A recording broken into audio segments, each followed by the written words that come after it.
जन्माष्टमी, जब प्रेम ने मानव रूप लिया। रात के अंतिम पहर का समय था। चारों ओर अंधकार का साम्राज्य, लेकिन उस अंधकार के भीतर एक ऐसी किरण जन्म लेने वाली थी जो युगों युगों तक मानवता के हृदय में प्रेम, सत्य और करुणा का दीप जलाए रखेगी।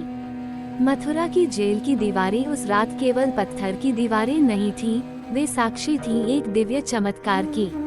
कंस का अत्याचार, माता पिता की बेड़ियां और चारों ओर भय का वातावरण। परंतु उसी क्षण जब संसार निराशा में डूबा था, एक मंद, अलौकिक मुस्कान के साथ श्री कृष्ण ने जन्म लिया। वह जन्म केवल एक बालक का जन्म नहीं था, वह जन्म था प्रेम का अवतरण, भक्ति का पुनर्जागरण और धर्म के पुनर्स्थापन का। वसुदेव ने जब उस शिशु को अपनी बाहों में उठाया तो लगा मानो पूरी सृष्टि का भार उनके कंधों पर नहीं, बल्कि सृष्टि की सबसे मधुर धुन उनके हृदय में समा गई हो। यमुना जी की लहरें उस रात केवल जल की लहरें नहीं थीं, वे प्रेम की लहरें थीं, जो अपने प्रभु को प्रणाम करने के लिए किनारे से हट गईं। और गोकुल में जब यशोदा ने उस नन्हे बालक को अपनी गोद में लिया, तो मातृत्व ने ईश्वर को पा लिया। जन्माष्टमी केवल एक पर्व नहीं, ये वो क्षण है जब हमें ये याद दिलाया जाता है कि ईश्वर का प्रेम निष्कलंक होता है। वह बांसुरी की मधुर तान में बहता है, गोपियों की आंखों की प्रतीक्षा में झलकता है और राधा के हृदय में अनंत होकर बस जाता है। राधा कृष्ण का प्रेम केवल दो हृदयों का मिलन नहीं था, वह प्रेम था जो शरीर की सीमाओं से परे, आत्मा की गहराइयों में उतरता है। राधा ने कृष्ण में स्वयं को पाया और कृष्ण ने राधा में ब्रह्मांड को। उनका मिलन अधूरा होते हुए भी पूर्ण था, क्योंकि वह मिलन आत्माओं का था, न कि केवल देह का।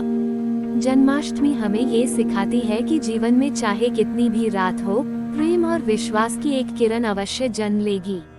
और जब वह जन्म लेगी, तो वह हमारे भीतर की कठोरता को पिघला देगी, हमारे भीतर के भय को भगा देगी और हमारे हृदय को बांसुरी की धुन की तरह मधुर बना देगी। इस रात आइए हम भी अपने भीतर के कंस को पराजित करें, अपने भीतर के क्रोध, ईर्ष्या और स्वार्थ को। आइए अपने हृदय में एक नन्हे से कृष्ण का जन्म करें, जो हमारे जीवन में केवल प्रेम, दया और सत्य का राज्य स्थापित करे। क्योंकि जन्माष्टमी केवल एक ऐतिहासिक घटना नहीं है, ये वह शाश्वत क्षण है जो हर वर्ष हमें याद दिलाता है, जहाँ प्रेम है वहीं कृष्ण है, और जहाँ कृष्ण है वहाँ जीवन है। आप अपने लड्डू गोपाल को आज कौन सा भोग प्रसाद परोसने वाले हैं? कृपया कमेंट में जरूर बताएं। दोस्तों, यदि आपको वीडियो पसंद आया हो तो लाइक का बटन दबाएं और इसे शेयर करना न भूलें। जन्माष्टमी की हार्दिक शुभकामनाएं। फिर मिलेंगे।